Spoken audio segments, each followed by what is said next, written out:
अब हमें स्टार्ट करना है साउंड।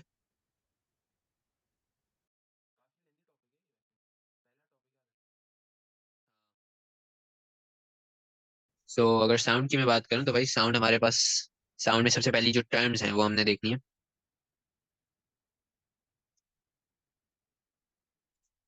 सबसे पहला जो टर्म है हमारे पास साउंड का, वो क्या है हमारे पास? सैम्पलिंग। सैम्पलिंग में हमारे पास क्या होता है कि हम मेजरमेंट ले रहे होते हैं साउंड की डिफरेंट टाइम इंटरवल के ऊपर, यानी डिफरेंट टाइम स्टैम्प पर। अगर मेरे पास ये साउंड है, इस साउंड की इस जगह पर मैंने एक मेजरमेंट ले ली, फिर इधर एक मेजरमेंट ले ली, इधर मेजरमेंट ले ली। ये जो मैं मेजरमेंट ले रहा हूँ साउंड के डिफरेंट टाइम इंटरवल पर, इसको हम क्या बोलते हैं? इसको हम कहते हैं सैम्पलिंग।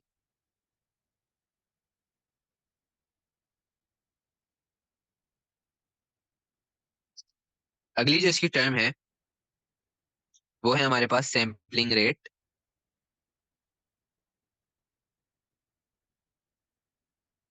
सैम्पलिंग रेट, इसके वर्ड से ही हमें पता चल रहा है, जब भी हमारे पास रेट का वर्ड आ जाए तो हमें याद आ जाना चाहिए कि भाई इसका मतलब क्या है? पर यूनिट टाइम। ठीक है, इसका मतलब क्या है हमारे पास? Per unit time.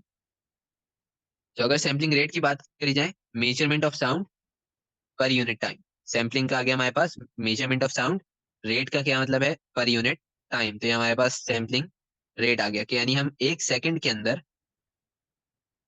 कि हम एक सेकंड के अंदर कितनी मेजरमेंट ले रहे हैं, that is known as sampling rate.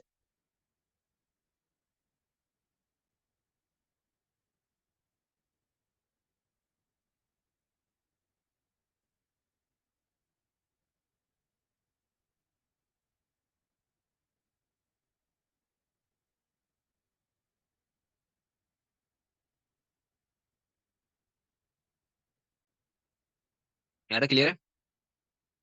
अगली चीज पर आते हैं। अगला जो हमारे पास टर्मिनोलॉजी है दैट इज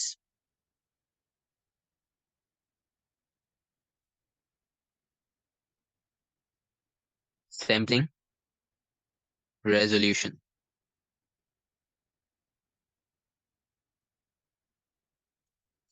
ठीक है, सैम्पलिंग रेजोल्यूशन के अंदर क्या होगा? हम नंबर ऑफ बिट अलॉट कर रहे होंगे हर एक सैंपल को स्टोर करवाने के लिए। सही है, अगर मेरे पास सैंपल है साउंड की, ठीक है, इस सैंपल को मुझे स्टोर करवाना है तो मैं उसको क्या दे रहा हूँ? बिट्स अलॉट कर रहा हूँ हर एक सैंपल को स्टोर करवाने के लिए।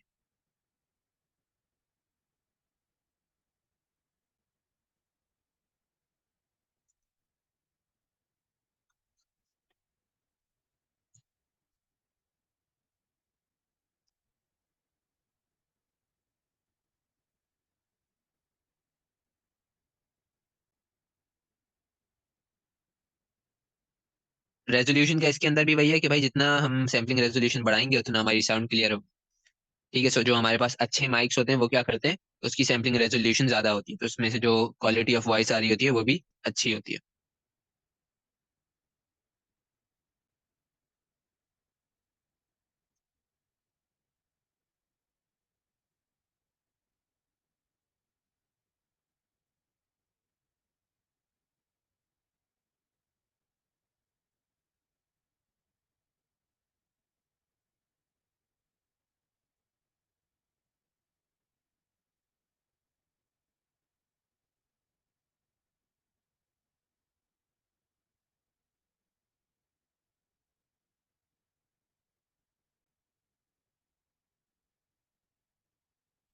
ठीक है, सैम्पलिंग रेजोल्यूशन बढ़ाने से फाइल साइज भी क्या हो जाएगी? बढ़ जाएगी। क्यों? क्योंकि हम ज्यादा नंबर ऑफ बिट्स एलोकेट कर रहे होंगे एक सैंपल को स्टोर करने के लिए।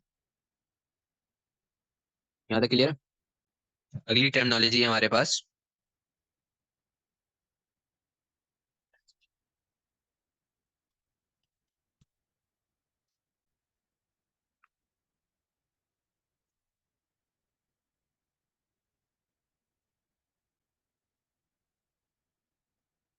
अगली टर्मिनोलॉजी है हमारे पास क्वांटाइजेशन एरर।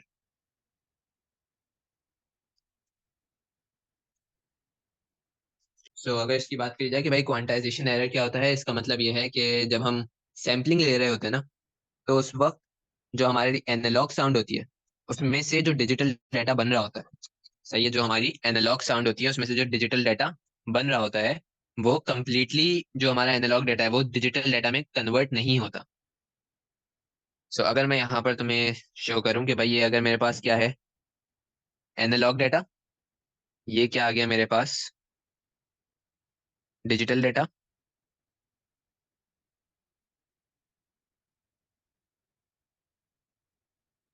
ठीक है। सो अगर ये मेरे पास क्या है, एनालॉग डाटा, और ये क्या आ गया, डिजिटल डाटा। तो ये वाला जो पार्ट थोड़ा सा रह जा रहा है ना इस डिजिटल डाटा में कन्वर्ट होने के लिए, इस चीज को हम क्या बोलेंगे, क्वांटाइजेशन एरर। ठीक है, ये डिफरेंस होता है एनालॉग डाटा और डिजिटल डाटा के बीच में। ठीक है।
तो अगर मैं बात करता हूँ कि भाई मैं अगर डिजिटल फॉर्मेट में फाइल बना रहा हूँ, किसी भी साउंड को डिजिटल फॉर्म में रिकॉर्ड कर रहा हूँ, तो वो किस तरीके से होगा, सही है? या फिर मैं पूछता हूँ कि भाई जब हम डिजिटली अपने साउंड को रिकॉर्ड करवा रहे होते हैं किसी भी मोबाइल फोन के अंदर या किसी भी माइक्रोफोन को यूज करते हुए, तो वो किस तरीके से, जो माइक्रोफोन है वो किस तरीके से हमारा जो साउंड है उसको कन्वर्ट करेगा डिजिटल सिग्नल के अंदर या डिजिटल फॉर्म में।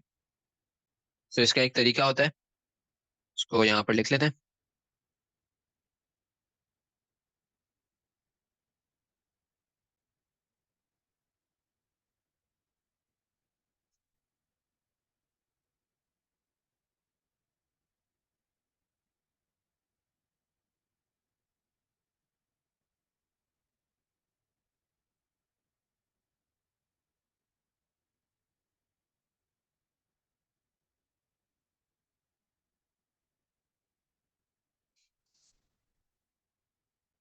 सबसे पहली चीज तो हमारे पास क्या है,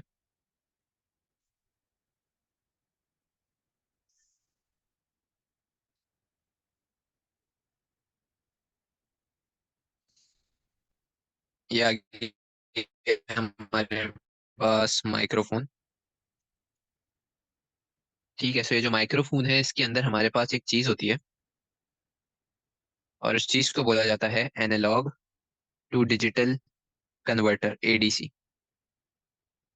ठीक है, ये जो एडीसी होता है ये क्या होता है हमारे पास, ये एनालॉग डाटा को यानी हमारी आवाज को डिजिटल डाटा के अंदर कन्वर्ट कर रहा होता है। अब हमें यही चीज पढ़नी है कि भाई ये जो एनालॉग से हमारी आवाज डिजिटल फॉर्मेट में कन्वर्ट हो रही है वो कैसे हो रही है, ये एडीसी कैसे कर रहा है। एडीसी,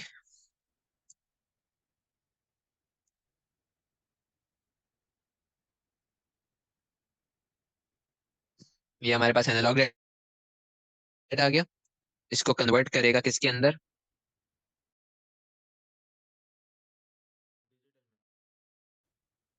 डिजिटल डाटा के अंदर, इस तरीके के डाटा में। फिर ये जो डिजिटल डाटा है इसको हम कन्वर्ट करते हैं दोबारा से एनालॉग डाटा के अंदर यूजिंग डीएसी। और अब जो ये एनालॉग डाटा के अंदर कन्वर्ट हो रहा है, अब क्या होगा, ये स्पीकर को यूज करते हुए हमें सुनाई देगा।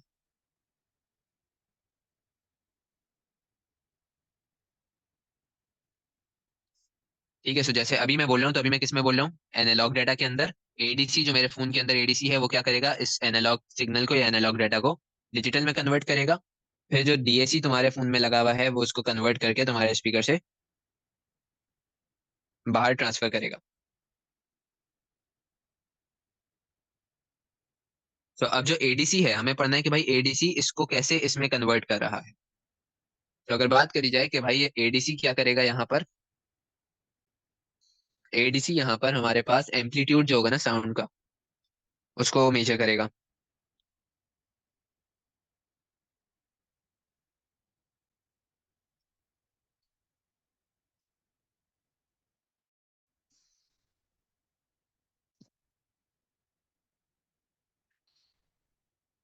जिसको हम क्या बोलते हैं, सैम्पलिंग।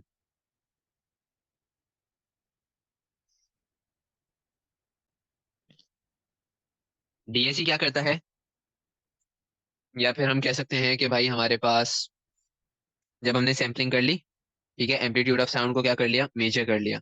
ये आगे हमारे पास एम्पलीट्यूड ऑफ साउंड को हमने मेजर कर लिया इस एनालॉग डाटा में से। फिर हम क्या करेंगे, इसको जब इस फॉर्म में हम बना रहे होंगे तो क्या होगा, यहाँ पर देख लो। जब हम इसको दोबारा से इस फॉर्म के अंदर कन्वर्ट करेंगे, तो जो भी वैल्यूज आई हैं हमारे पास एम्पलीट्यूड की,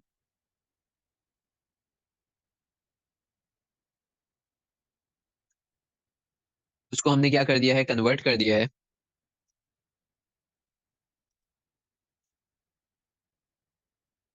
इनटू डिजिटल फॉर्म। और डिजिटल फॉर्म हमारे पास किसकी होती है, बाइनरी की।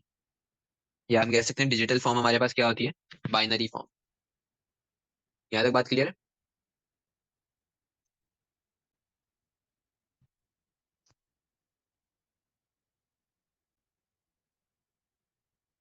डीएसी क्या करेगा, डीएसी यहाँ पर रिकंस्ट्रक्ट कर लेगा, या फिर जो है दोबारा से उस डिजिटल फॉर्म को कन्वर्ट कर देगा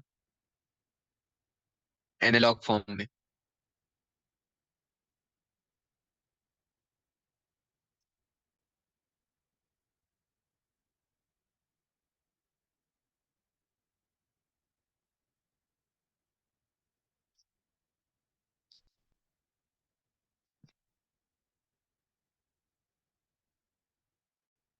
यहाँ तक क्लियर हो गया। सो हमने क्या किया, हम सबसे पहले क्या करेंगे, माइक्रोफोन के अंदर बोलेंगे। जैसे ही हम माइक्रोफोन में बोलेंगे तो माइक्रोफोन के अंदर क्या होगा, एडीसी होगा। वो एडीसी क्या करेगा, एम्पलीट्यूड ऑफ साउंड को मेजर कर लेगा, जिसको हम क्या बोलते हैं, सैम्पलिंग। तो हम कह सकते हैं कि भाई एडीसी क्या कर रहा होगा, सैम्पलिंग ले रहा होगा साउंड की। उन वैल्यूज को, या जो सैम्पलिंग करने के बाद जो हमारे पास डाटा आया है, उस डाटा को हम कन्वर्ट कर देंगे किसके अंदर, डिजिटल फॉर्म के अंदर, बाय यूजिंग एडीसी। एडीसी ने क्या किया, दो काम किए, सबसे पहले सैम्पलिंग की और फिर उसको डिजिटल फॉर्म में कन्वर्ट कर दिया। फिर डीएसी क्या करेगा, डीएसी जो है इस डिजिटल फॉर्म को दोबारा से एनालॉग फॉर्म में कन्वर्ट करेगा और फिर स्पीकर से बाहर निकाल देगा।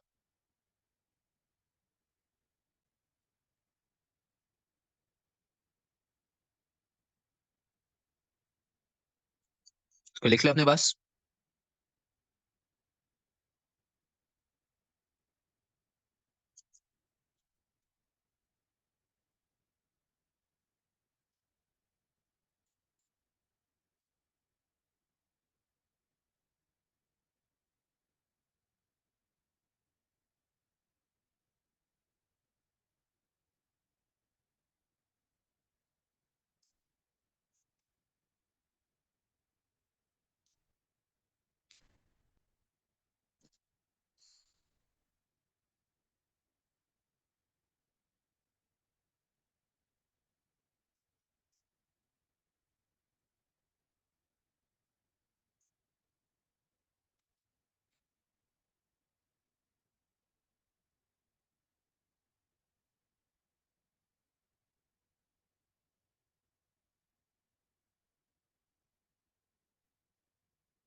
यहाँ तक क्लियर हो गया।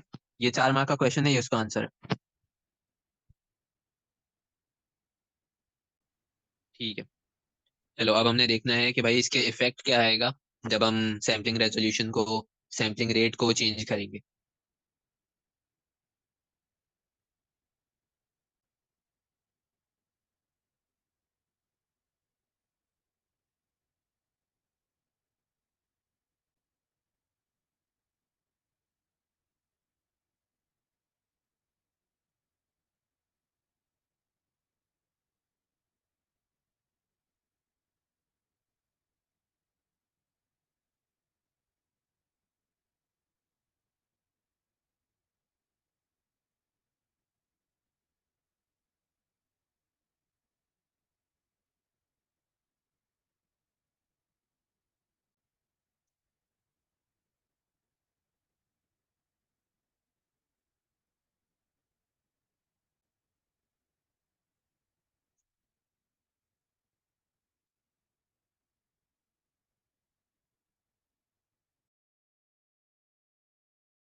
तो इसका इफेक्ट क्या होगा कि हमारे, इसका इफेक्ट क्या होगा कि भाई हम ज्यादा सैंपल लेंगे पर यूनिट टाइम में। जो फाइल साइज क्या हो जाएगी, इंक्रीज हो जाएगी।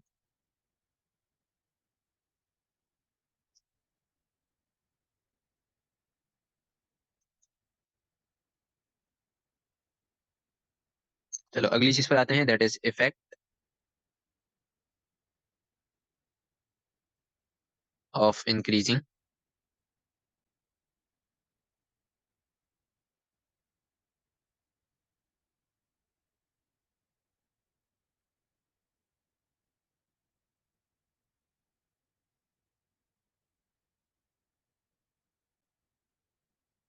रेजोल्यूशन। सो सैम्पलिंग रेजोल्यूशन को जब हम इंक्रीज करेंगे तो क्या होगा। सैम्पलिंग रेजोल्यूशन क्या था, हम जो बिट्स दे रहे थे एक सैंपल को, तो जब हम इन बिट्स को इंक्रीज करेंगे तो ज्यादा सैंपल्स, मतलब एक ही सैंपल ज्यादा अमाउंट में हमारे पास ये ज्यादा एक्यूरेटली सेव होगा, तो इफेक्ट क्या होगा इसका कि एक्यूरेसी बढ़ेगी।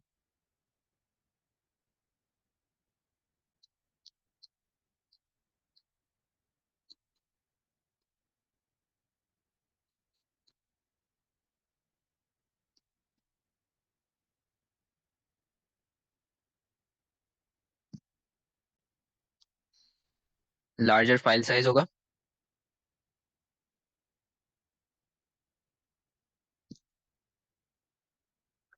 और लेस क्वांटाइजेशन एरर होगा।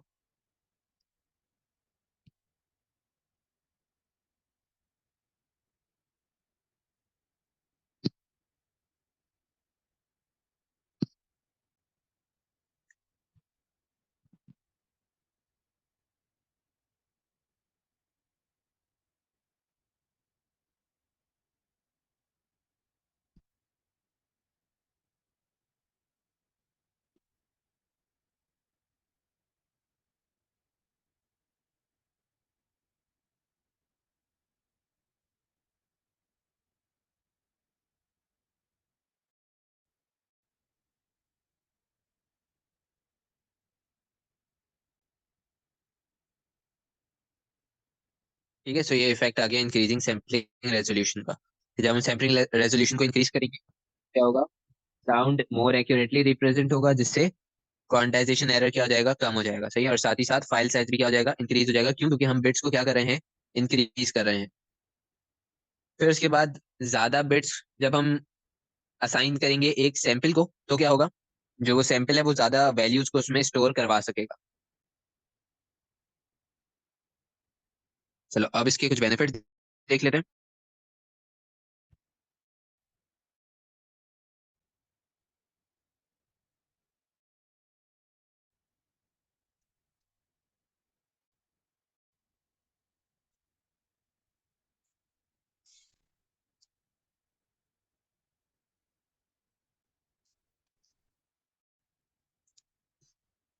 एक्यूरेट रिप्रेजेंटेशन होगी साउंड की।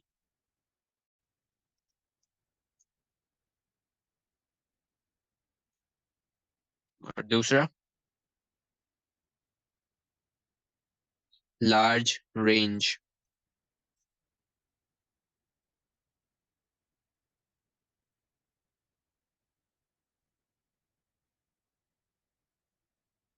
ठीक है, अब इसके कुछ ड्रॉबैक देख लेते हैं।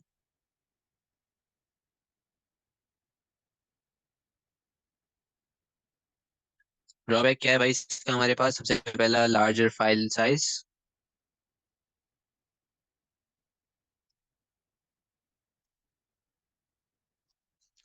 फिर उसके बाद साथ ही साथ हमारे पास इसका दूसरा जो ड्रॉबैक है वो ये है कि टाइम कंज्यूमिंग होगा टू डाउनलोड एंड अपलोड।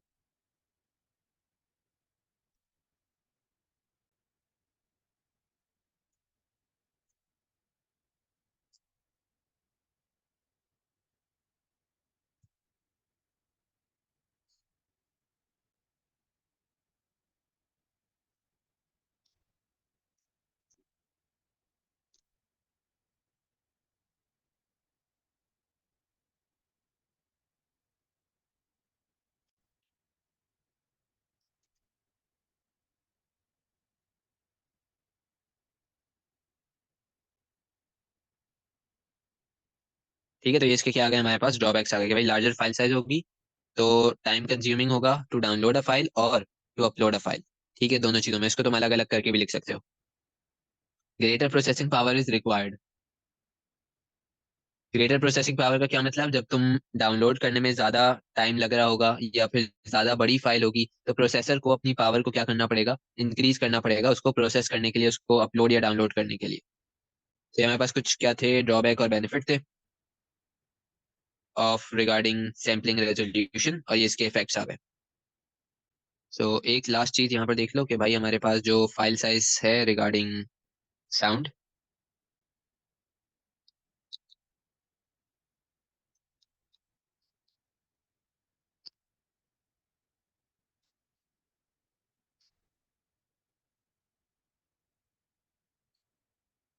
तो अगर साउंड ट्रैक है उसका तुम्हें फाइल साइज कैलकुलेट करने को आ जाए तो तुम्हें क्या लिखना है, या फिर तुम किस तरीके से करोगे कि भाई फाइल साइज तुम्हारा इक्वल होगा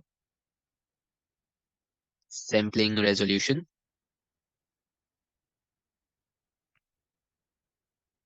multiply by sampling rate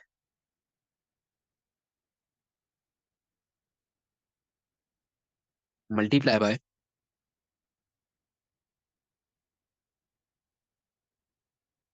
time. ठीक है, सो ये तुम्हारे पास क्या है file size calculation for sound. तो अगर साउंड के लिए फाइल साइज कैलकुलेट करना है सैम्पलिंग रेजोल्यूशन डाल देना, सैम्पलिंग रेट डाल देना, और जितने घंटे का साउंड ट्रैक है या जितने भी मिनट्स का साउंड ट्रैक है वो इधर टाइम में आ जाएगा। ठीक है, सो ये हमारे पास क्या था, ये हमारे पास था साउंड के रिलेटेड सारी चीजें। अब इसकी कंप्रेशन बाकी है वो हमने करनी है, फिर हमारे टॉपिक रैप हो जाएगा।